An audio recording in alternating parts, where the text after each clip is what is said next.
ദേ ഈ കാണുന്ന എല്ലാം അമ്മ ഉണ്ടാക്കിയ കേട്ടോ. നല്ല അടിപൊളി എരിയുള്ള മിച്ചറും പിന്നെ തേങ്ങയുടെ ഒരു സാധനവും എല്ലാം നല്ല ടേസ്റ്റ് ആട്ടോ. വന്നപ്പോഴേ ഞങ്ങൾ അതെല്ലാം അകത്താക്കിയിട്ടുണ്ട് കേട്ടോ.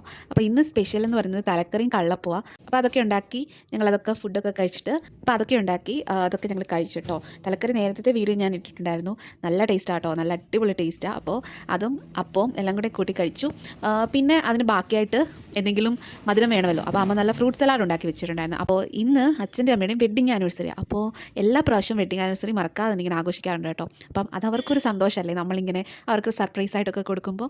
അപ്പോൾ അത് കാണുമ്പോൾ നമുക്കൊരു സന്തോഷമല്ലേ. അപ്പോൾ രാവിലെ തന്നെ ഞാനും അമ്മയും കൂടെ കേക്ക് വാങ്ങാൻ പോയിട്ടുണ്ടായിരുന്നു കേട്ടോ. അപ്പോൾ ഇതുവരെ അവർ അറിഞ്ഞിട്ടില്ലെന്നായിരുന്നു ഞങ്ങൾ വിചാരിച്ചിരുന്നത്. പക്ഷേ ഒരു ട്വിസ്റ്റ് ഉണ്ട് കേട്ടോ. അപ്പോൾ രാവിലെ ഗ്രാൻഡ് ബേക്കറി പോയിട്ട് കേക്കൊക്കെ വാങ്ങിച്ചുകൊണ്ട് വന്നു. അപ്പോൾ അച്ഛനമ്മയും ഹാളിൽ ഇരിക്കാന്ന് കേട്ടോ. അപ്പോൾ ഞങ്ങൾ സർപ്രൈസ് ആയിട്ട് പത്രം വാങ്ങാൻ പോവുക എന്ന പേരും പറഞ്ഞിട്ടാണ് വീട്ടിൽ നിന്ന് ചാടിയത്. അങ്ങനെ കേക്കുമായിട്ടൊക്കെ അവരുടെ അടുത്തോട്ട് ചെന്നപ്പോൾ സത്യം പറഞ്ഞാൽ അവർ ശരിക്കും സർപ്രൈസ് ആയിപ്പോയി. വേറെ ഒന്നും കൊണ്ടല്ല, ഞങ്ങൾക്ക് ഓർമ്മയില്ലെന്നാണ് വിചാരിച്ചത്. പക്ഷേ എന്താണെന്ന് വെച്ചാൽ അവർക്ക് നല്ല ഓർമ്മയുണ്ടായിരുന്നു ഇപ്രാവശ്യത്തെ വെഡിങ് ആനിവേഴ്സറി. അപ്പോൾ ഉച്ചയ്ക്ക് ഫുഡൊക്കെ കഴിക്കാൻ പുറത്ത് കൊണ്ടുപോയി ഞങ്ങൾക്ക് തിരിച്ചൊരു സർപ്രൈസ് തരാം എന്ന് പറഞ്ഞ വെഡിങ് ആനിവേഴ്സറി എന്ന് പറയാം എന്നൊക്കെ വിചാരിച്ചിരിക്കുമായിരുന്നു അച്ഛനും അമ്മയും. പക്ഷേ ഞങ്ങൾക്ക് ഓർമ്മയില്ലെന്നായിരുന്നു അവർ കരുതിയത്. പക്ഷേ ഞങ്ങൾ അവരെ ഞെട്ടിച്ചു. അപ്പോൾ അത് കണ്ടപ്പോൾ അവരുടെ സർപ്രൈസും പ്ലാനും ഒക്കെ പൊളിഞ്ഞെന്നാട്ടോ പറയുന്നത്.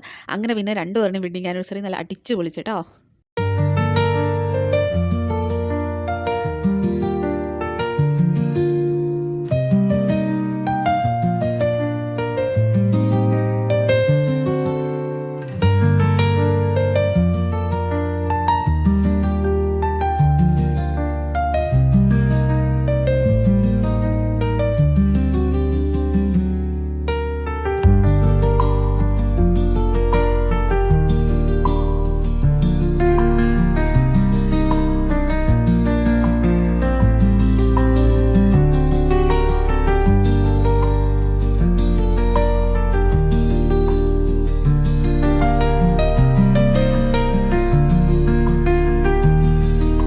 അങ്ങനെ പിന്നെ വൈകുന്നേരം ആയപ്പോൾ നമുക്ക് തിരിച്ച് പോകണമായിരുന്നു. വൈകുന്നേരം അപ്പോൾ കൂടും കിടക്കയെല്ലാം എടുത്ത് തിരിച്ച് വീട്ടിലേക്ക് പോയിട്ട്. അപ്പോൾ ഈ കാണുന്ന സാധനങ്ങളെല്ലാം അമ്മ ഉണ്ടാക്കി കേട്ടോ. ഈ കുറേ സാധനങ്ങൾ വീട്ടിലേക്ക് തന്നിട്ടുണ്ടായിരുന്നു. അപ്പോൾ ഇത് നമ്മുടെ വീട്ടിലുണ്ടായ ഓമയ്ക്ക, ബാക്കി എല്ലാം ഫ്രൂട്ട് സലാഡ്, മിക്സർ, അങ്ങനെ എല്ലാം അമ്മ ഉണ്ടാക്കി നമുക്ക് അങ്ങോട്ടേക്ക്. ഇപ്പോൾ ഇത് കാണുമ്പോൾ നിങ്ങൾക്ക് വിചാരിക്കും ഇത് ബേക്കറിയിൽ നിന്നൊക്കെ വാങ്ങിച്ച മിക്സർ പോലെ ഉണ്ടല്ലോ. അല്ല, അമ്മ ഉണ്ടാക്കി അത് പാക്ക് ചെയ്ത് നമുക്ക് തന്നു വിടാൻ പാക്ക് ചെയ്താട്ടോ. അപ്പോൾ ഒരുപാട് സാധനങ്ങൾ കൊണ്ടുപോകാനുണ്ട്. അങ്ങനെ ഞങ്ങൾ പെട്ടിയും കിടക്കയെല്ലാം എടുത്ത് പോകുന്ന വഴിക്ക് ദാഹിച്ചപ്പോൾ ഒരു കടയിൽ കയറി നല്ല ജ്യൂസൊക്കെ കുടിച്ചിട്ടാണ് പോയത്.